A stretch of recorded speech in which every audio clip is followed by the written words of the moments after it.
Hello students, मैं उदय सिंह एक बार फिर से आपके साथ हाजिर हूँ अपना टॉपिक लेकर। और आज हम पढ़ने वाले हैं भारतीय संविधान की विशेषताएं। ठीक है, मैंने कल आपको भारतीय संविधान सभा के बारे में बताया था, जिसकी मांग तिलक ने 1895 में की थी और उसकी बात 1922 में गांधी जी ने भी की थी। और स्पष्ट रूप से एम एन रॉय ने 1934 में एक संविधान सभा की मांग की थी और जिसको बनाया गया कैबिनेट मिशन योजना की सिफारिश के आधार पर 1946 में। और जिसके बनाए हुए संविधान को आज हम फॉलो करते हैं और उसी से हमारा देश चलता है। आज हम उसी संविधान की बात करेंगे कि उस संविधान में कौन कौन सी ऐसी मेन विशेषताएं हैं जिसपे हम गर्व महसूस कर सकते हैं। तो उन व्यवस्थाओं को या उन विशेषताओं को मैंने यहाँ पर मेंशन कर दिया है। बारी बारी से मैं आपके साथ उन विशेषताओं को डिस्कस करूंगा। तो सबसे पहले स्टार्ट करते हैं हम उसकी सबसे अनोखी और अच्छी और सबसे अलग विशेषता जो कि दुनिया में किसी और की नहीं है, वो है लंबा एवं विस्तृत संविधान। देखिए, भारत का जो संविधान है वो दुनिया में सबसे लंबा है और उतना ही विस्तृत है। इतने विस्तार से और इतनी लंबाई के साथ किसी भी संविधान को दुनिया में नहीं बनाया गया है। अभी तक कोई संविधान ऐसा नहीं बना है जो भारतीय संविधान के अनुच्छेदों की सीमा को लांघ सके या भारतीय संविधानों की मोटाई को लांघ सके। इसमें भारतीय संविधान में देखिए, भारतीय संविधान में 395 जो आर्टिकल है वो आज भी मौजूद है। नंबर के बेस पे आज भी ये 395 ही है। भले ही इनमें एडिट करके संशोधन करके इनकी संख्या 450 के लगभग पहुंच गई है, मगर फिर भी आज भी अंतिम संविधान का अनुच्छेद 395 ही है, 395 ही है। ठीक है, जो संविधान है हमारा उसमें 395 आर्टिकल है आज भी। भले ही उनके अंदर कितने भी संशोधन करके, जैसे कि 51 में 51 कै जोड़ दिया, 21 में 20 कै जोड़ दिया, 21 कै, तो ऐसे करके इनकी संख्या भले ही लगभग अगर गिने गणना के आधार पर 450 के आसपास हो गई है, मगर फिर भी अंतिम जो संख्या है 395 है। और इसके 22 पार्ट हैं और इसमें 12 अनुसूचियां हैं, अनुसूचियां। ठीक है, और 22 भाग है इसके। तो ये अपने आप में बहुत विस्तृत संविधान है। अगर इसके जगह आप जैसे अमेरिका का संविधान देखोगे तो अमेरिका के संविधान में सिर्फ 7 अनुच्छेद हैं। ठीक है, कहाँ 7 और कहाँ 395। देखिए, ये बड़ा होने की वजह से विस्तृत भी हो गया है। क्यों? क्योंकि हमने अपने हर आर्टिकल में कुछ ना कुछ चीजों को विस्तृत रूप से लिखा है, इसलिए हमारा संविधान लंबा भी है और विस्तृत भी है। ठीक है, अब हम बात करते हैं दूसरे पॉइंट की। दूसरा पॉइंट है व्यापक एवं लोकप्रिय संप्रभुता पर आधारित। इसकी बात है, हमारा जो संविधान है, भारतीय जो संविधान है, जब इसको पारित किया गया था 26 नवंबर 1950 को जब इसको बनाया गया था और जब 26 जनवरी को इसको लागू किया गया था, इसमें स्पष्ट मेंशन कर दिया गया था कि ये हमारे द्वारा बनाया गया है। जब इसकी जो प्रस्तावना शुरू होती है वी द पीपल से, हम भारत के लोग से स्टार्ट होती है, तो वो यही कहती है कि ये भारतीयों ने इसे बनाया है और यही इसे अंगीकार करते हैं, यही से इसका निर्माण कर रहे हैं।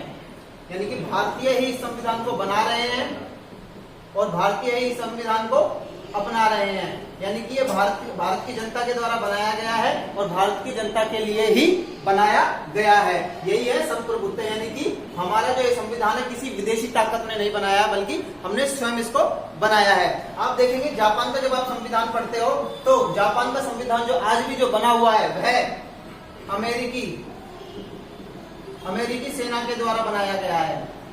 ठीक है, आज उसी को वो फॉलो करते हैं। लेकिन इंडिया का जो संविधान है, भारत का जो संविधान है, वह भारतीयों द्वारा निर्मित है। क्यों?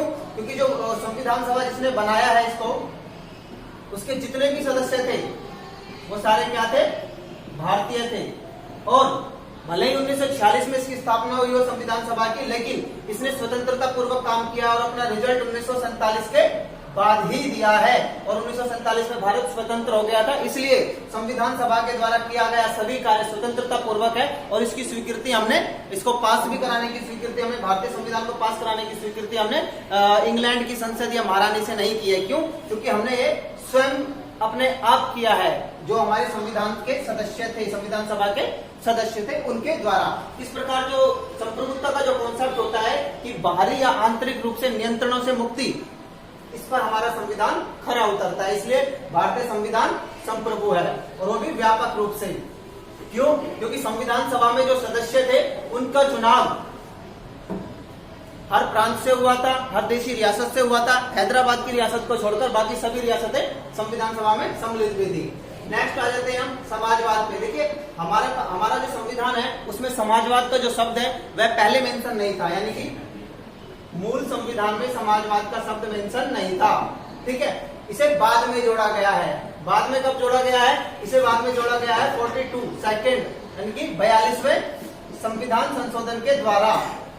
42वें संविधान संशोधन हुआ था आपका 1976 में। 1976 में 42वां संविधान संशोधन होता है इंदिरा गांधी की सरकार में, और भारतीय संविधान में समाजवाद शब्द की स्थापना होती है। और समाजवाद क्या अपने मायने रखता है इसके बारे में मैं आपको बता दूं। देखिए समाजवाद एक विचारधारा का नाम है, एक विचारधारा का नाम है। यह राजनीतिक विचारधारा से ज्यादा एक आर्थिक विचारधारा है, जो ये मानकर चलती है कि आर्थिक संसाधनों का प्रयोग इस प्रकार से हो कि सभी लोगों को समान रूप से फायदा पहुंचे, और जो संसाधन है, आर्थिक जो संसाधन है, उनका नियंत्रण किसी एक वर्ग के हाथ में न हो जाए। यह पूरे समाज की भूमिका को निर्धारित करता है और समाज के हक की बात करता है, ना कि किसी वर्ग विशेष की बात करता है। तो नेहरू बहुत बड़े समाजवादी थे, ठीक है, और उनकी बेटी इंदिरा गांधी ऐसी ही बातें करेंगी। तो समाजवाद को 1976 में फुट किया। इसके साथ धर्मनिरपेक्ष शब्द को, एक्चुअली धर्मनिरपेक्ष नहीं कहेंगे, पंथ निरपेक्ष शब्द को इस्तेमाल करेंगे। पंथ निरपेक्ष शब्द का भी इसमें समावेश किया गया 1976 में ही, क्योंकि पहले भारतीय संविधान में ये शब्द भी नहीं था। इसके साथ साथ एक शब्द का इस्तेमाल और किया गया, एक शब्द का और इसमें समावेश किया गया, उसका नाम था अखंडता। ठीक है, ये तीन शब्द समाजवाद, पंथ निरपेक्ष और अखंडता शब्द का समावेश 1976 में 42वें संविधान संशोधन के द्वारा संविधान में डाले गए। एक्चुअली संविधान की प्रस्तावना में डाले गए। ठीक है, संविधान की एक प्रस्तावना है, उस प्रस्तावना में ये डाले गए। ये प्रस्तावना भारत के संविधान के बारे में मोटा मोटे रूप से उसके उद्देश्यों के बारे में हमें जानकारी दे देती है। ठीक है, अब हम बात करेंगे नेक्स्ट लोकतांत्रिक गणराज्य की। ठीक है, मैं थोड़ा स्पीड में पढ़ा रहा हूं, लेकिन आप हो सकते अगर आपको फिर भी लगे तो इस वीडियो को थोड़ा स्लो करके आप देख सकते हैं। ठीक है, लोकतांत्रिक गणराज्य। देखिए इसमें दो शब्द, एक तो लोकतांत्रिक और दूसरा गणराज्य। लोकतांत्रिक का मतलब होता है कि एक ऐसी सरकार, ऐसी शासन व्यवस्था जहां पर सभी लोगों को बराबरी का हक हो, जहां पर जो सरकार हो वो जनता के द्वारा बनाई गई हो और जनता की सरकार हो, और जहां पर सभी लोग समान रूप से अधिकार रखते हो। लेकिन जो इसका जो दूसरा शब्द है गणराज्य, इसका मतलब ये है कि एक ऐसी शासन व्यवस्था, जिस शासन व्यवस्था की जो टॉप की पोस्ट होती है, उस टॉप की पोस्ट पर जो व्यक्ति बैठता है उसको जनता के द्वारा एक निश्चित समय के लिए प्रत्यक्ष या अप्रत्यक्ष रूप से चुना जाना। जैसे देखिए भारत है, भारत में टॉप की पोस्ट कौन सी है? सबसे ऊपर की पोस्ट राष्ट्रपति की। ठीक है, तो राष्ट्रपति भारत में क्या होता है? चुना जाता है हर 5 साल के बाद, ना कि राष्ट्रपति का बेटा ही राष्ट्रपति बन जाता है। ठीक है, तो एक गणराज्य की सबसे बड़ी विशेषता ये होती है कि वहां पर राजा का बेटा राजा नहीं बनता, वंशानुगत आधार पर। अगर उसे बनना भी है तो उसे चुनाव लड़ना पड़ेगा और चुनाव लड़के जीतना पड़ेगा। भारत में जो राष्ट्रपति है उसका चुनाव होता है हर 5 साल के बाद। उसका चुनाव जो होता है वह भले ही जनता के द्वारा अप्रत्यक्ष रूप से होता है, परंतु चुनाव होता है। तो गणराज्य का मतलब यही है, जो राज्य का अध्यक्ष होता है, राज्य का अध्यक्ष होता है, जो राजा होता है या राष्ट्रपति होता है, उसका चुनाव होता है, वह पालने में पैदा नहीं होता।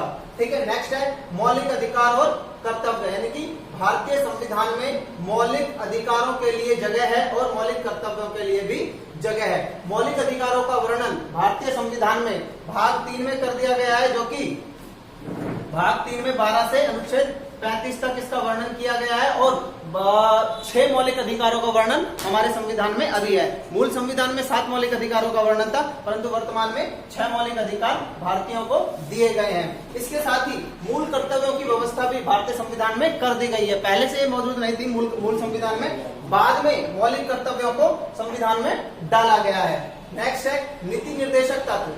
देखिए जो अधिकार हैं, मौलिक अधिकार हैं, उनसे ही कुछ मिलते जुलती चीज है नीति निर्देशक तत्व, यानी कि ये भी एक प्रकार के वो अधिकार हैं जो जनता को अधिकारों के रूप में ना दिए गए, जबकि राज्य के कर्तव्य के रूप में दे दिए गए, कि राज्य का कर्तव्य होगा कि फला फला कार्य जनता की भलाई के लिए करना है, लोक कल्याण के लिए करना है। तो नीति निर्देशक यानी कि राज्य को यह निर्देश देते हैं कि आप जनता के कल्याण के लिए ये कार्य करिए। इस प्रकार की व्यवस्था संविधान में कर रखी है भाग 4 में, और इसका वर्णन है अनुच्छेद 36 से लेके 51 तक। ठीक है, नेक्स्ट है संघात्मक शासन व्यवस्था। देखिए भारत में जो शासन व्यवस्था है वह संघात्मक है।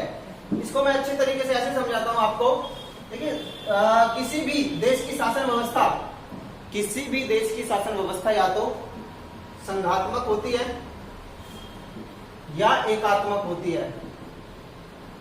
ठीक है, एकात्मक शासन व्यवस्था प्राय उन देशों में पाई जाती है जो आकार में छोटे होते हैं, जो देश आकार में प्राय छोटे होते हैं, जिन पर शासन केंद्र सरकार के द्वारा ही किया जा सकता है पूरे एरिया पे।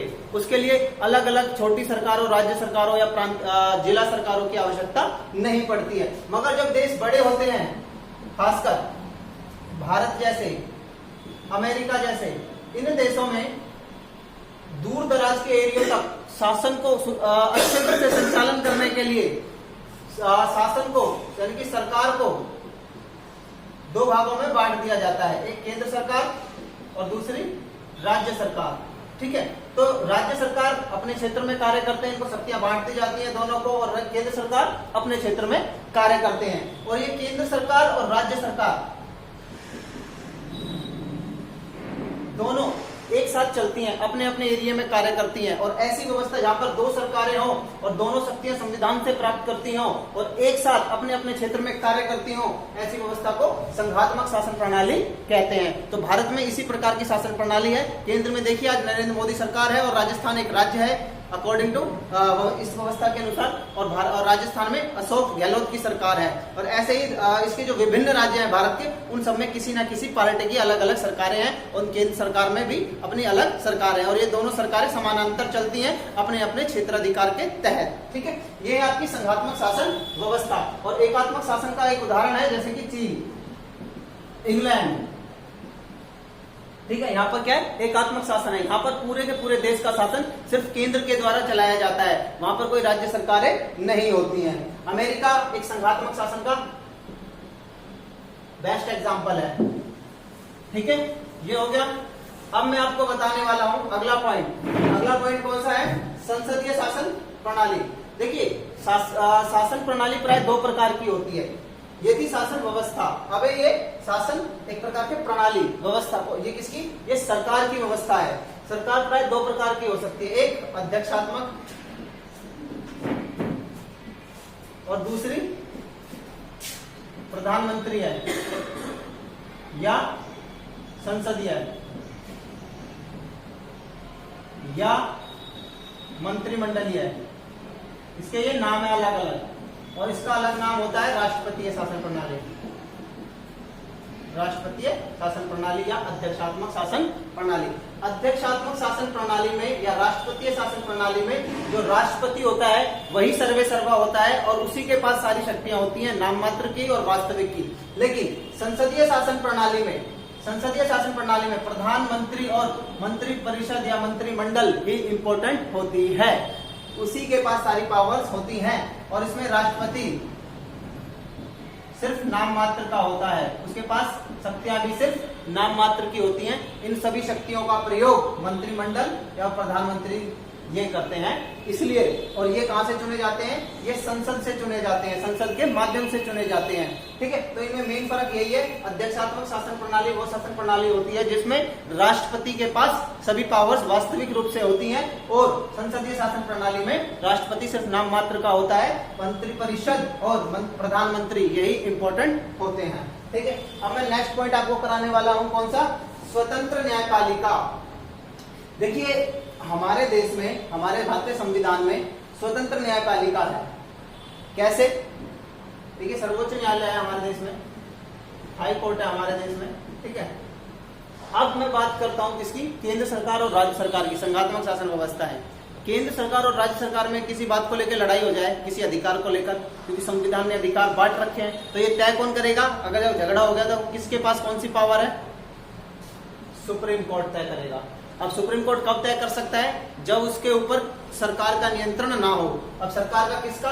राज्य सरकार और दूसरा केंद्र सरकार। अगर इनका नियंत्रण इसके ऊपर होगा तो ये स्वतंत्रता पूर्वक डिसीजन नहीं दे पाएगी, तो संघात्मक शासन व्यवस्था का कोई औचित्य नहीं रह जाएगा, वो टूट जाएगी। क्यों? सारे अधिकार केंद्र सरकार छीन लेगी राज्य से, तो जब राज्य सरकार के पास कोई शक्तियां ही नहीं बचेगी तो काहेगी सरकार? तो जो संघात्मक जो ढांचा है भारत का वो टूट जाएगा, और उसे टूटने से बचाने के लिए जरूरी है कि केंद्र ये सारी शक्तियां न्यायालय को दी जाए कि वो इन मामलों में स्पष्ट और निष्पक्ष रूप से जांच करके डिसीजन दे सके। तो इसलिए सर्वोच्च न्यायालय को, हाई कोर्ट को इनको पावर दी गई है और कि ये इस प्रकार की जांचें कर सके, और इसके लिए इनको जरूरी रूप से स्वतंत्र रखा गया है। किससे? विधायिका से। विधायिका मतलब सरकारों से, विधायिका मतलब केंद्र और राज्य सरकारों से इन्हें क्या रखा गया है? स्वतंत्र रखा गया है। किसको? न्यायपालिका को। अगर नहीं रखेंगे तो संघात्मक शासन का ढांचा खत्म हो जाएगा। दूसरा बात, जो मौलिक अधिकार है, अगर सरकारें आपके मौलिक अधिकारों का हनन करेंगी तो हाई कोर्ट और सुप्रीम कोर्ट ही सुनवाई करके उन्हें बचाएंगे, तो और सरकार के खिलाफ भी वह डिसीजन देंगे। अगर सरकार के दबाव में रहेंगी तो सरकार के खिलाफ डिसीजन कैसे दे पाएंगे? तो ये जरूरी है कि न्यायपालिका का स्वतंत्र होना जो भारत में है। नेक्स्ट है कठोर एवं लचीला। कठोर एवं लचीला संविधान। देखिए, भारतीय संविधान कठोर और लचीला दोनों ही है। इनका मतलब क्या होता है? कठोर संविधान वो संविधान होता है जिसमें आसानी से संशोधन न किया जा सके, जैसे कि अमेरिका का संविधान। अमेरिका का संविधान इतना कठोर है कि उसमें आसानी से परिवर्तन नहीं किया जा सकता। और लचीले से मतलब ये है वो संविधान जिसमें आसानी से परिवर्तन किया जा सके, सिंपल मेजोरिटी से ही। ऐसा संविधान है इंग्लैंड का। इंग्लैंड का आसानी से चेंज किया जा सकता है, उसमें कोई भी संशोधन आसानी से किया जा सकता है। लेकिन भारत में क्या है? भारत में जो संविधान है उसके कुछ अनुच्छेद तो ऐसे हैं जो कि बहुत ही आसान प्रक्रिया से, लचीली प्रक्रिया से संशोधित किए जा सकते हैं, लेकिन कुछ ऐसे हैं जिसको कठोरता के साथ ही बदला जा सकता है। लचीले का मतलब है, मान लीजिए सिंपल मेजोरिटी, साधारण बहुमत। साधारण बहुमत है संसद में, यानी कि अगर आपके 500 में से 250 सदस्य आपकी तरफ हैं तो आप बदल दोगे, ये तो है लचीला सिस्टम। और टफ हो जाएगा कैसे? अगर मैं कहूं कि 500 में से अगर 400 कहें कि बदलो तो ही बदला जाए, ऐसी सिचुएशन हो जाती है तो थोड़ा टफ हो जाता है। तो भारत में कुछ ऐसी ही सिस्टम है, कुछ अनुच्छेदों को साधारण बहुमत से बदला जा सकता है, लेकिन कुछ को विशेष बहुमत से बदला जाएगा। विशेष बहुमत मतलब 2/3, 2/3 बहुमत किसका? संसद का, प्लस आधे राज्यों की स्वीकृति। हमारे भारत में जितने भी राज्य हैं उनमें से आधों की स्वीकृति भी होनी चाहिए। तो ये थोड़ी टफ प्रक्रिया है, तो लचीली भी है और टफ भी है। तो इसलिए भारत में क्या है? कठोर एवं लचीले का समन्वय है संविधान में। ये संविधान की विशेषता है भारतीय की। ठीक है, मैं आपको सारी विशेषताएं गिना रहा हूँ, ये जितने भी गिनाई अभी तक मैंने वो सब बताई दी है मैंने आपको। नेक्स्ट है एक हरी नागरिकता। भारतीय संविधान की एक और विशेषता यह है कि भारत में कोई भी व्यक्ति सिर्फ भारत का ही नागरिक होता है, भारत का नागरिक होता है, वह राजस्थान का नागरिक नहीं है, राजस्थान का नागरिक नहीं है।